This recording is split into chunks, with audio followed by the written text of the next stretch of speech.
I'm your host, Jeff Brickler, along with Scott Brickler, CEO of CADTALK. Today we're talking a little bit about ERP. Again, back to our series of alphabet soup, decoding the alphabet soup of technology, especially in the markets that we serve. So decoding the alphabet soup of ERP, the backbone of manufacturing, really not just manufacturing, but any business run these days has an ERP system that it uses to manage its stuff. So Scott, any thoughts before we begin?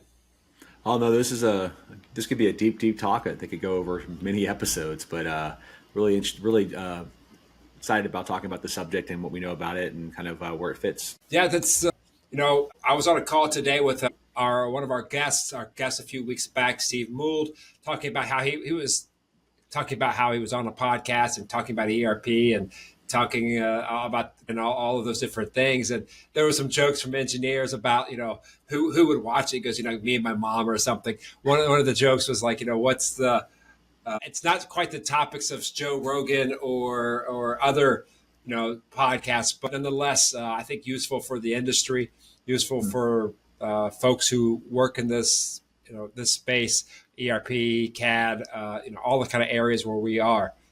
Oh yeah. So today, the goal of today is really to outline, to explore what ERP is, why it's important, what it does. Of course, I think I like to come to this topic or talk about the topics really from a beginner's mindset.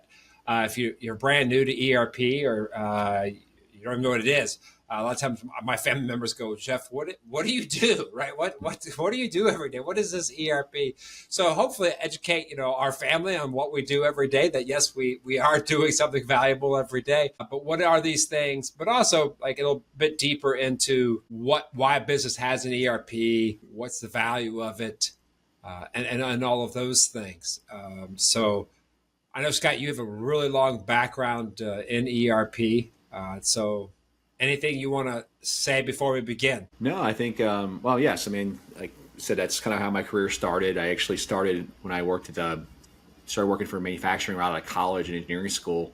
It was right around Y2K. So that the company I went to co-op for was actually implementing an ERP system. That's how I got exposed to this world. A lot of companies were doing ERP at that time because of their systems that wouldn't, if you're that old and you remember that, like people worry about the date problem of 2000. So all these old systems from like the 60s and 70s and 80s were getting replaced in order to handle the Y2K bug. And it really shows you how long ERP and MRP has been around, like since the 60s and 70s. I believe the 70s is when it really kind of gained more mainstream. But yeah, it's a long history, a very long, even before, well before my career as well. Right. Before Scott came on the scene. So let's back up a little bit, right? You just threw away another acronym out there, and people might figure it out. Like, well, what the heck is this ERP, MRP? I mean, I'm sure you studied it in school, right? So as an engineering student, sometimes engineering and ERP are like mortal enemies. But what is ERP, MRP? What are these things? Like let's say you're me, right? 10 years ago, and you were a teacher, right? Teaching a foreign language, and now you're going to enter in this world of ERP and technology. The first thing I was like, wow, what is this? What is this ERP? What the heck does it do? Oh yeah. I mean, actually ERP started like, I think in the 60s, 70s as MRP, which the acronym stands for Material Resource Planning. So you think about in the manufacturing world where you're actually building something, you usually have a bill of material that says you're making this thing, it's made out of these components, and then you're sourcing it or you're making. You either buy the components to make the thing, you put it together, or you buy some of the components and you make some of the components, you put together with labor and things like that. And then, so a lot of it had to do around like, kind of looking at those bills of materials, breaking those down, and then creating purchase orders or manufacturing orders to run your machine shop or your purchasing department, and basically planning the materials, requirements planning, right? And then eventually ERP, which is Enterprise Resource Planning, is just an expansion of that. Usually people say it's like MRP with accounting. Is when you started tying on the accounting pieces and really tracking down to the cost, and then tying the accounting functions along with the material planning the requirements planning as well as the scheduling. It just keeps expanding. But today it pretty much covers in a manufacturing company everything from quote to cash, from the quoting of the product all the way to collecting cash. ERP would handle all of that, including the manufacturing, the accounting, costing, all of that. So the areas that it typically doesn't include, which are the other areas that we work with, which would be like the engineering side, the CAD, PLM, PDM that we talked about in the past. But ERP pretty much handles. So think about like if you were a typical manufacturing company, ERP would be all the users would be everybody who's not an engineer. That's pretty much the way it is. Right. Yeah. Yeah. Even HR functions have been brought into ERP as well. So it's pretty crazy. Right. There's always the joke that engineering wants to have nothing to do with ERP, right? That's an acronym they stay away from. They're like, I don't want to go in there. Right. Yeah. So the ERP sounds a bit like the plumbing of your business a bit. Yeah. I mean, it's essentially all the systems it's kind of a unified system to kind of keep track of everything that goes on inside of a manufacturing operation. So I always go back to this analogy that we use we use it internally a lot. I may have mentioned on the podcast in the past of like working in your garage, right? If you're working in your garage and you were to put together like bicycles, you would operate, it's just you. So there's not really a lot of need to like track things and keep track of, like, kind of where your stuff's at, where your parts are at, what you're doing. You start scaling operations up, like you start scaling up to making, 10 bikes a week or 100 bikes a week or 1,000 bikes or whatever that is.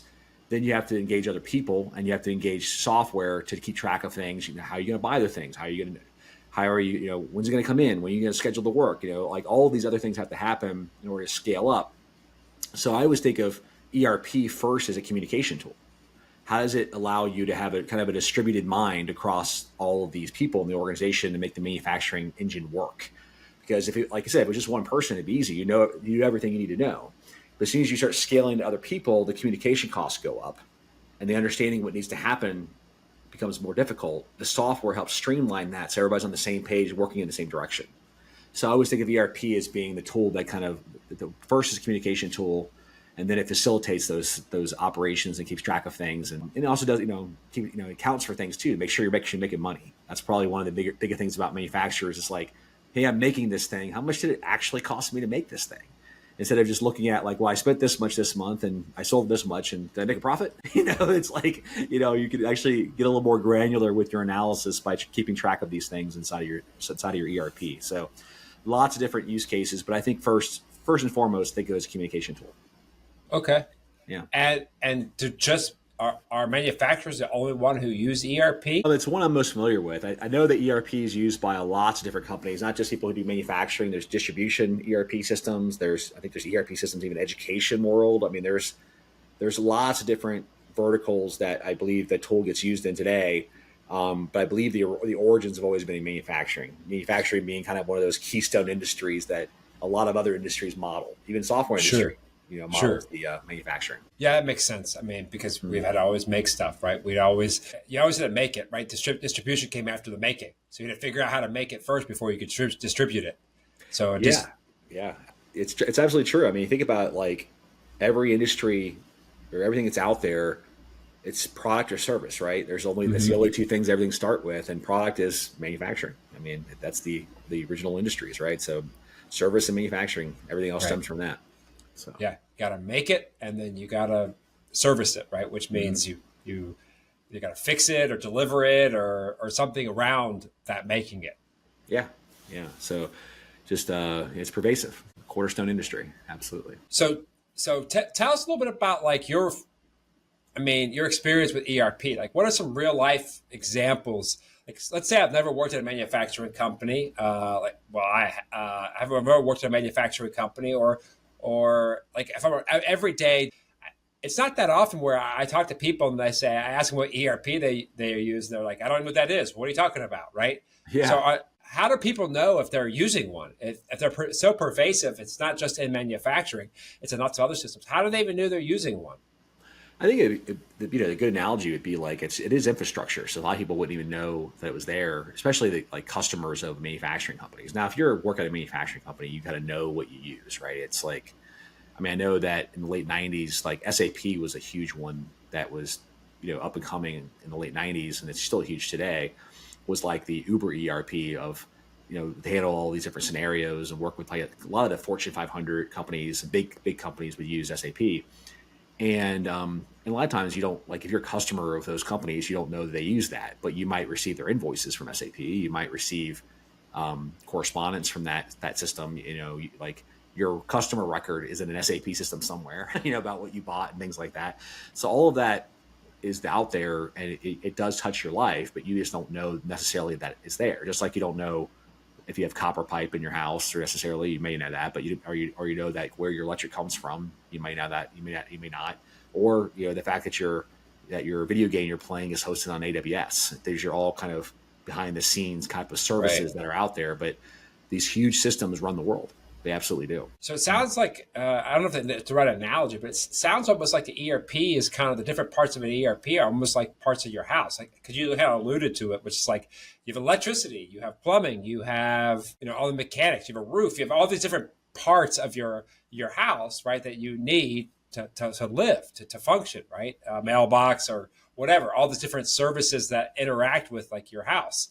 But you may not know who delivers your power, or how your power gets to your house, or how the water gets to your house, or once it gets to your house, how it even gets in there, what kind of pipes you have, or any of that stuff. Yeah, I think of it like, that's a decent analogy. I think that like you have the house, and all of these systems work together in order to provide the whole, right? They provide all of the pieces that you need to have kind of a cohesive, like, the refrigerator doesn't work without the electricity. Right. And then, or a water line if you have an ice maker, right? So these things have to be interconnected in order to work together to kind of give you this seamless experience of having a home. And I think that's, if you think about manufacturing, that's like, I kind of circle back to communication though. It's also to, extend that to thinking maybe you have like you keep within home analogy, maybe an intercom system too, that way like you can talk to each other in the rooms and stuff. But I mean, really just comes down to like centralizing the information of the manufacturing organization, where like if it was one person, it would be in their head, but if it's like multiple people, you don't have one brain, so we have to have a system for which to store all the what's going on, and that's what that does, right? And to a central place of truth, I guess, is one way to look at it, and then a communication tool to make sure everybody's working together in concert, and we know what the highest priorities are, and we also know what everything's going to cost and what it's going to what it's going to take to make it. All that stuff is like stored in one place. So I think we had it on the previous conversation about what do we consider the single source of truth, and it really depends on what system you're talking about and what part of the company that you're concerned with. And I would say that ERP tends to be the most common source of truth in a lot of manufacturing companies. Yeah, that makes sense. It's like where you would put all the information, right? Lots of people are going to be working in there, the entire business.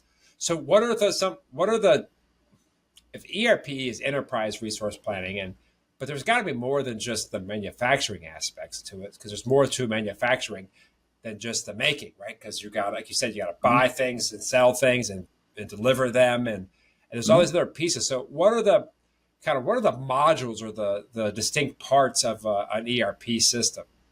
Sure. An ERP definitely would, like, so if you ever use like QuickBooks, for a lot of businesses we use QuickBooks, think of like ERP having all the functionality of QuickBooks, right? Like your invoicing, your vouchering, your all that kind of stuff, your GL being your general ledger, and your accounting and your account codes, all that stuff that you do for general accounting is in an ERP, just like it would be in QuickBooks. But a lot of those transactions that you would do in QuickBooks, maybe manually or through normal kind of business transactions, are augmented with additional modules of the ERP that feeds in that data. So like you have a manufacturing module that tracks manufacturing in an ERP that would have routing steps, and then labor and material allocate like modules to account for that. So you can like job module, like this job goes to the shop, it's going to go through these operations, it's going to have this material added, this labor added, that labor material has a cost, then that rolls up into a GL account, so you can properly account for how that part or whatever it is you're making and how much it costs, and things like that. And then there's accounting principles around average and actual costing, a lot of specifics around how that works, but accounting is a central core piece of an ERP system. And you have manufacturing, which I just kind of alluded to before, of like, how do I make the thing, how much labor is it going to take, what materials, and then the materials feed into your requirements planning, which is kind of the original idea of MRP. requirements planning either be through purchasing or through manufacturing. I'm going to make the thing or I'm going to buy the thing, type of thing. And then then it's extended over into scheduling. So you see a lot more scheduling around, like, because people get confused by scheduling and planning. Planning is like, I had this requirement and I got to plan on how I'm going to go get it. I'm going to go fill the requirements. Where scheduling is like, when am I going to do it? How am I going to fit it into my schedule?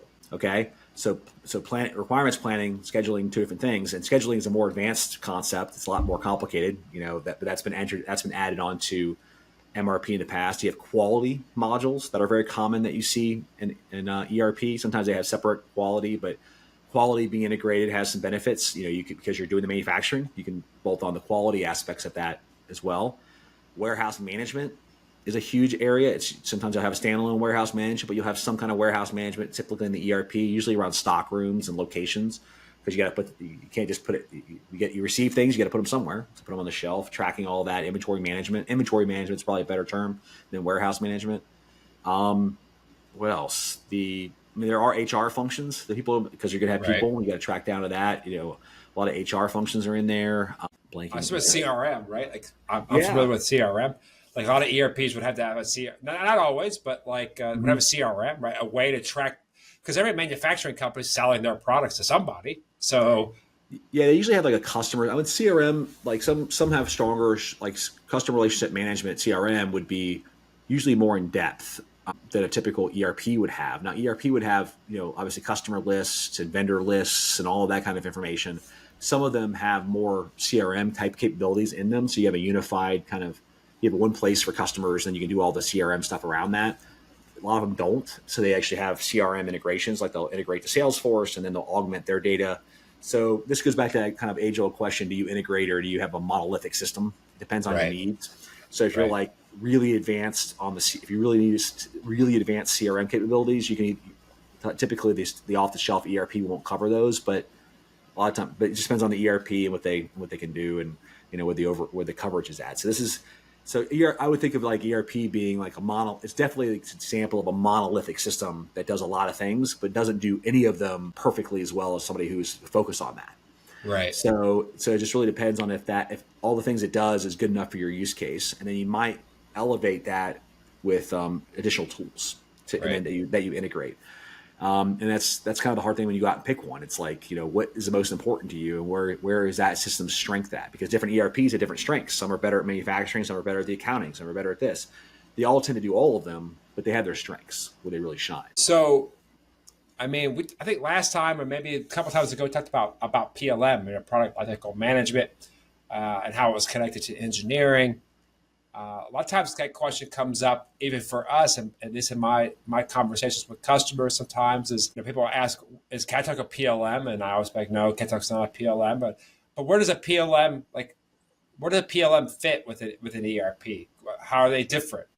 What does an ERP have that a PLM doesn't? Yeah, I think there is a lot of overlap in a lot of cases. I think that the PLMs are, I think of PLM as being kind of where the engineering side is reaching a little bit more over into the ERP side, right? So, and I think they're just one of those cases where you have more, you have use cases that are more advanced than traditional ERP can handle. So like traditional ERP, just like all I care about is a bill of material and what it's made out of. I might have some revision stuff in here, maybe a little bit about quality, but it isn't designed to track a life cycle of a long-lived product or something like that. It's like we talked about that in the PLM episode, which is like, what is the use case for a PLM?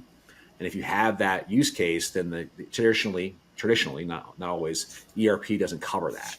Right. So it's just a more advanced functionality around the product that a typical ERP would need.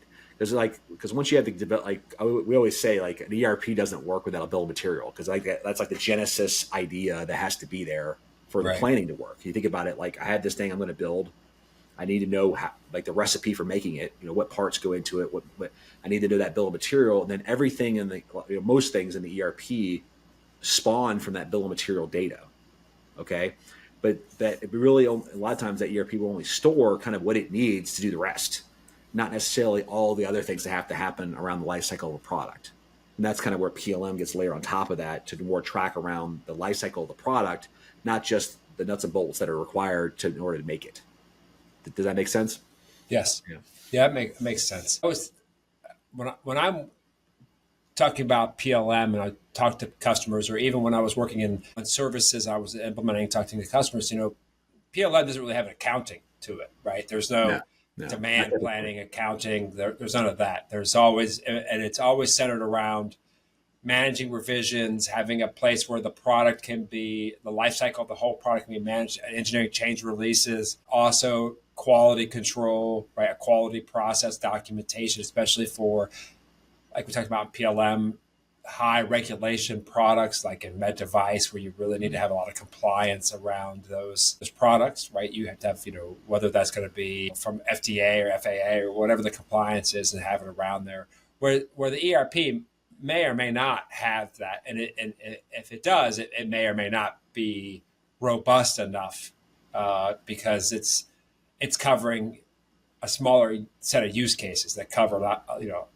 It's good for a lot of companies, but not for the ones that need that heavy product management side of lifecycle management aspects. And that brings up a good point. Of like, I think there's a lot of confusion in the industry about, I mean, software in general, right? You think about like Mm-hmm. when you create software, like an ERP is a software, or PLM is a software, and CADTALK is a software. So when we look at like our customer base, you're always trying to make the decision about like what features are going to cover a large percentage of the market. There's different personas that you're targeting with those features, right? And there's different customers. Some customers want a system that does a lot of different things, and some customers want your system to do a very specific thing, right? And it depends Mm-hmm. on that.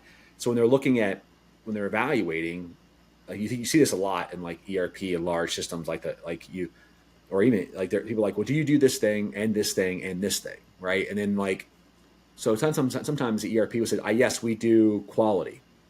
We implement quality. We have a quality module baked into the product. But that quality module, like, it's not a binary statement. Like, I have quality. It's like, well, how much quality system do you have, right? Like, Mm-hmm. it's more on a spectrum, right? So when you're Mm-hmm. evaluating those systems, you're like, well, is the quality that's inside of the ERP by default enough to cover my use cases that I need Mm-hmm. for quality? Right? And if it isn't, then you probably need to require a dedicated quality module. If not, then maybe you could just use the ERP. But that overlap seems to cause like cognitive dissonance and issues with customers. They're like, well, I have this or I have Right. that. It's really knowing, how much what degree that thing has what you need, right? Right. Same thing with CRM. We talked about that earlier. People like sometimes CRM that's in the ERP will do the job because you don't have really complex CRM Requirements. requirements, Right. right? But like, so knowing what you need and kind of where what's the best case for that is super important.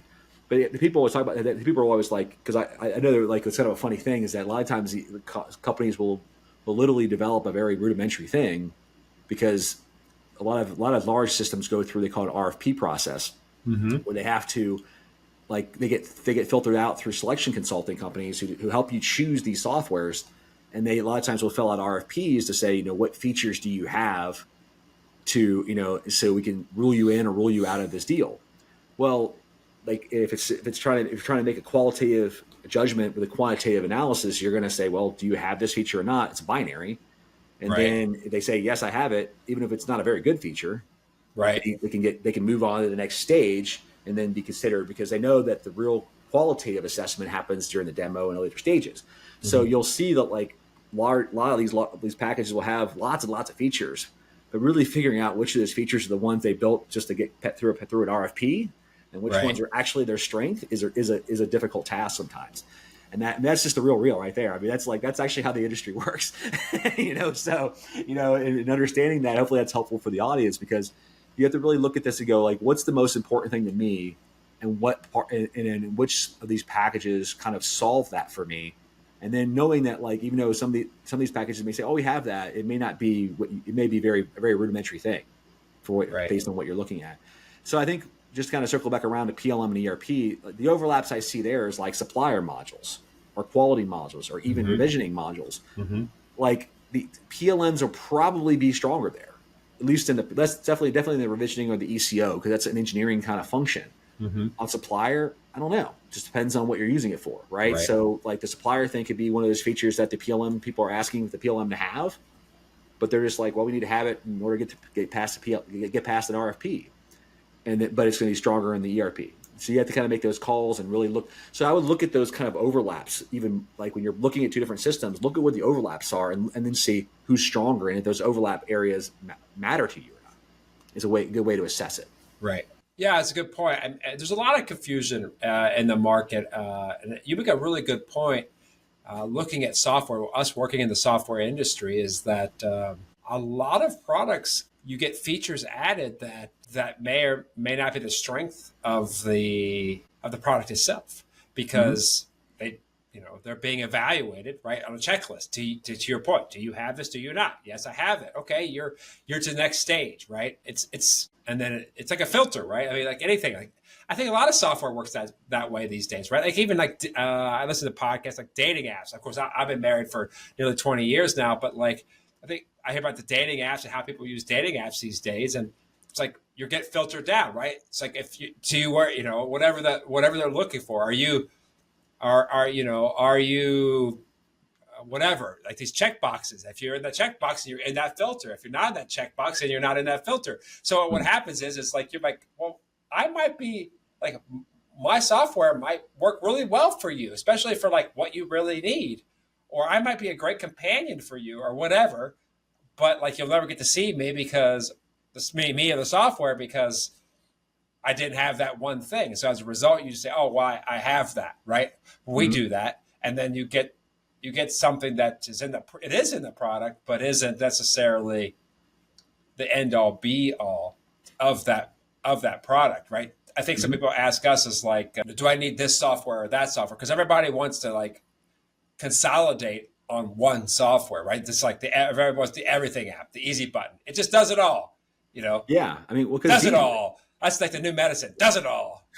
Well, it is. It's easy. It seems easier, right? I think we talked about this in an earlier episode about intelligent integration. I think the very first episode was like, like it's if I buy one, then can I make one decision instead of 50, right? If I had 50 needs that I had, and like I buy a package that was cover those 50 needs, then like, oh, I'm good. And then but like the devil's in the details, like you dig into those needs, and your need is slightly more complex than the software can do.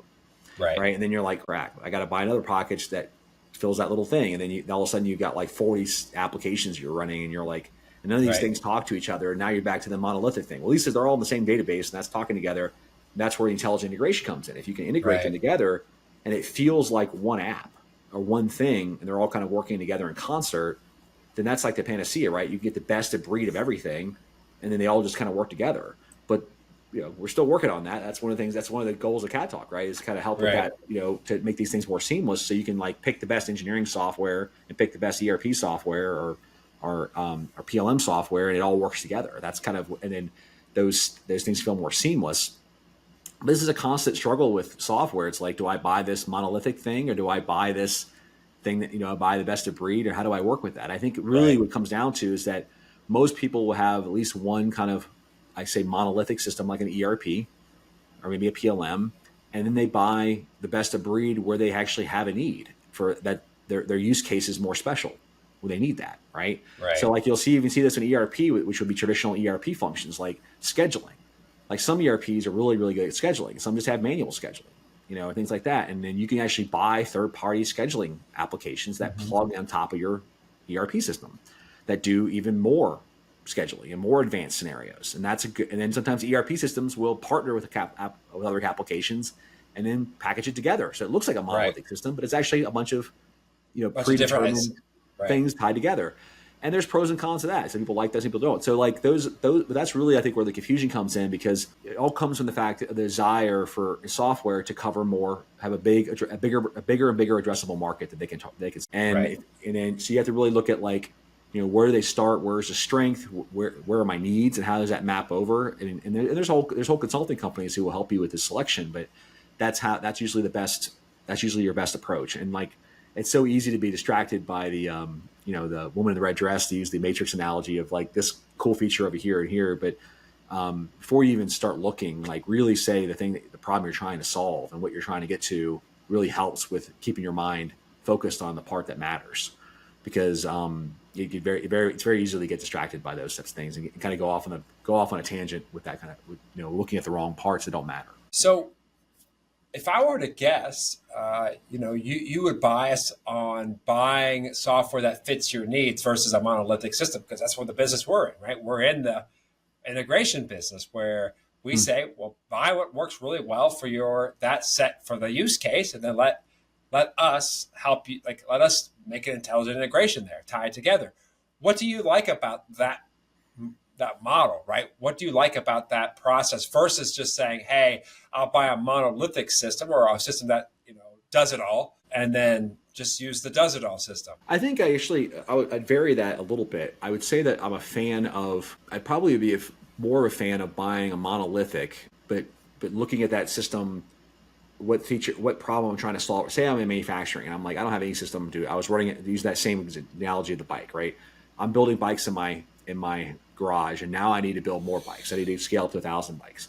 What are the problems I have with scaling to 1,000 bikes that I really need to solve? I need to figure out. I need to get bill of materials. I need to get planning. I need to get scheduling. I need all those types of features. So I would go and choose an ERP system that solved those initial problems really, really well. Okay, and maybe did it, for like a repetitive product like a bike or something like that. And then I would use that for a while, and then I would see which areas of that system didn't cover my needs, and then I might go look for more augmented systems to cover those use cases.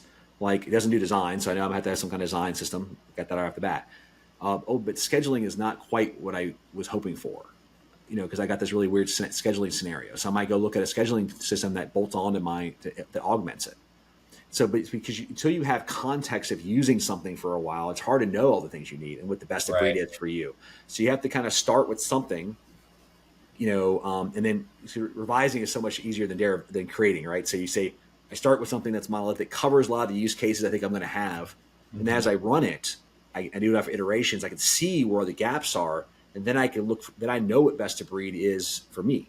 And then I can put those in, and then, then do integration. So I think that's the best way to get there, because otherwise, unless you really already know, like, I know this is going to work for me and this thing's going to work for me, I'm going to integrate it together. Like in the case of a CAD system, or like, that like ERP, you can't design the bike in, you got to do it the CAD. So then right there, you're going to have a best of breed, right? But if you don't, but other areas, you're not going to know until you start running it for a while and seeing what it does. So where does ERP is a big system, right? Like, I would imagine there's like not just one ERP, right? Like, so there are probably hundreds of different ERPs.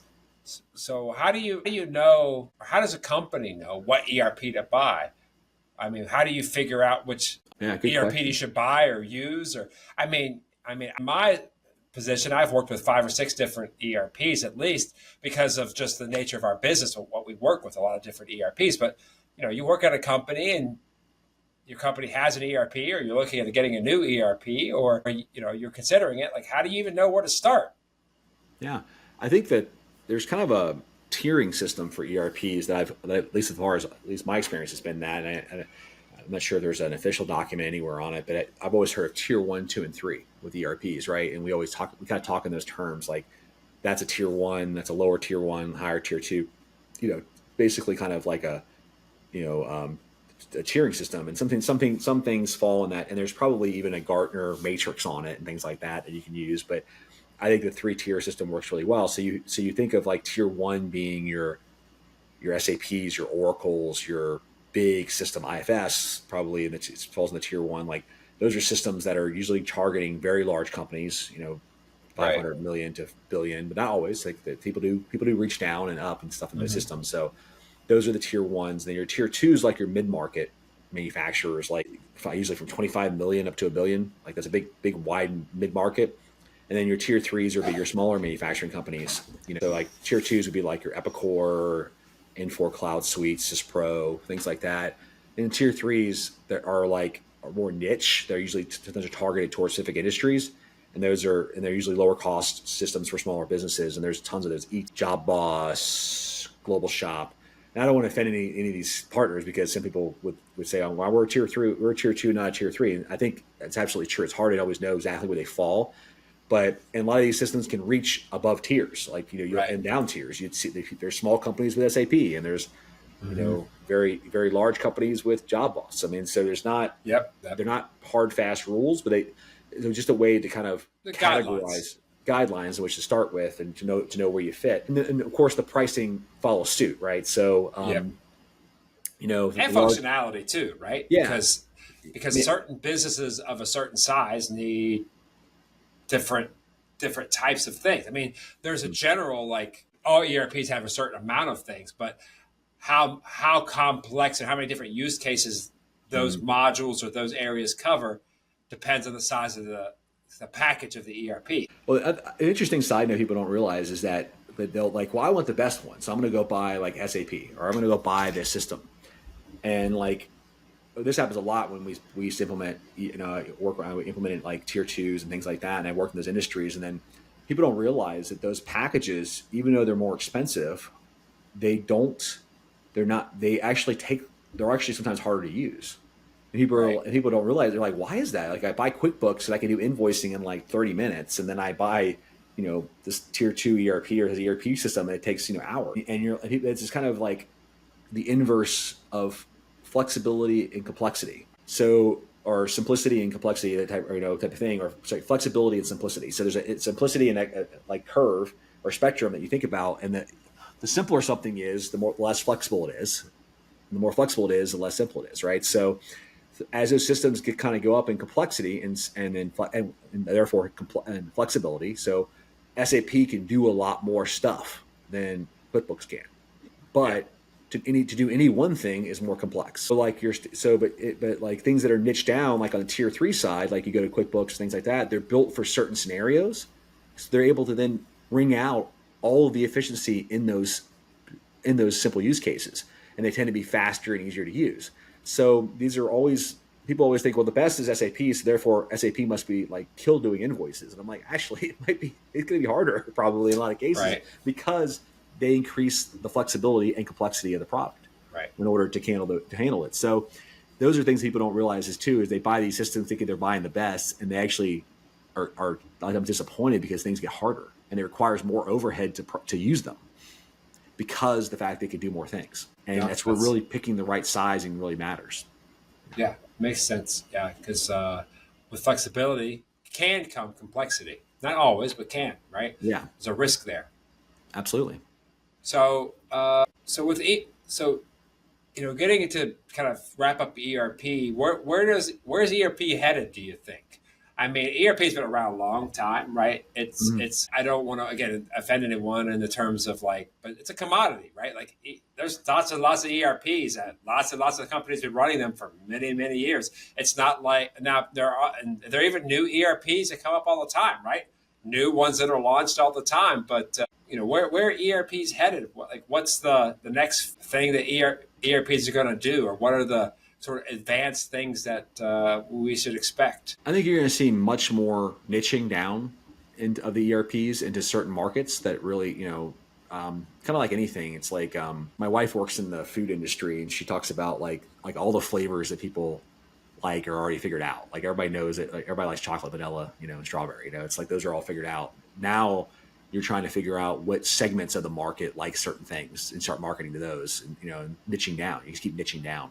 And that's how you're able to it's like micro markets. Micro markets, yeah. I think that's more of where you're seeing ERP go into. Like we're the best ERP for people who do punch, whatever, the application, and make it really solving those domain issues for those customers is really going to be where things are going to be at. And you're going to see that kind of would typically be a tier 3 type of niching down that a tier 3 would do. You're going to see that kind of go up into the more enterprise space, because you're going to see like more conglomerates, more companies buying up an array of manufacturing companies and wanting to run in the same systems. Right. And then so you're going to want niche applications on these enterprise systems. Like that's probably where that's where I predict things will go. And I also think you're going to see a huge push into AI, which then the AI, so more things that are traditionally done by a role in the company, you're going to see the ERP with the addition of AI making a lot more decisions and doing a lot of things that would traditionally be human interaction being automated, making decisions making more decisions that would traditionally have been like a planner or maybe a scheduler and things like that. You're going to see more of those decisions being made by the AI, and the AI possibly even being better than doing that than humans are. And that's just that's the inevitability of it, right? That's what's going to be next. So you're just going to see more and more of this, the AI plus the systems working together to run the manufacturing operations. Yeah, that's interesting. Obviously, we'll be the beneficiary. Our consumers, right? People buying products will be the beneficiaries because products will get cheaper, things will get faster and better. And so, as the technology gets better and the ERP, and then of course, as CADTALK, we continue to try to make things better. Improving that process, that product means that, to your point, people can niche down more, but yet still have the flexibility, the speed, and all that you get from a more generalized product. Everything will get faster and faster. Absolutely. Well, man, Scott, this was a good conversation. ERP is a big chunk of what we do, right? We integrate between these systems, and ERP is one of those systems. And so it was really interesting to really, I think, start off with what ERP was or is and where it is, and that analogy of the garage that you gave, and my analogy a little bit of the house, but really is foundational for manufacturing companies and run their companies on those systems. And so, I really appreciate the education here. I like these educational podcasts. Give us a chance to learn a bit about these terms that we hear in business, and people ask us about, our family, and others ask us about what ERP is and what do you do. So I think this is a good opportunity to share that. Before we finish, Scott, anything else you have? No. I think it's there's so much depth in this topic, but it's a great